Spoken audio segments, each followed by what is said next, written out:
নবী রাসূলের কোনো ভুল নেই, এটা কি সত্য?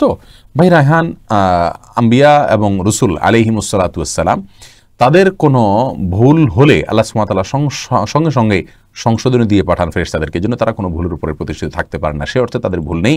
মানুষ হিসাবে তাদের মানবীয় ভুল যেগুলোকে আমরা বলি, এরকম ভুল হতে পারে তাদের দ্বারা, এটা অস্বাভাবিক নয়, কিন্তু তারা পাপ থেকে মুক্ত। আল্লাহ সুবহানাহু ওয়া তাআলা তাদের দ্বারা কোনো পাপের কাজ করাননি, এবং তারা নবী হওয়ার নবুয়াত প্রাপ্তির পর থেকে তার শেষ পর্যন্ত, এমনকি আগেও তাদের চরিত্রে কোনো কালিমা বা আপনার কোনো পাপ লাগেনি। এবং এ বিষয়ে আপনার আহলুস সুন্নাহ ওয়াল জামাআত একমত যে আল আম্বিয়া মাসুমুন, আম্বিয়া আলাইহিমুস সালাতু ওয়াস সালাম তারা নিষ্পাপ ছিলেন।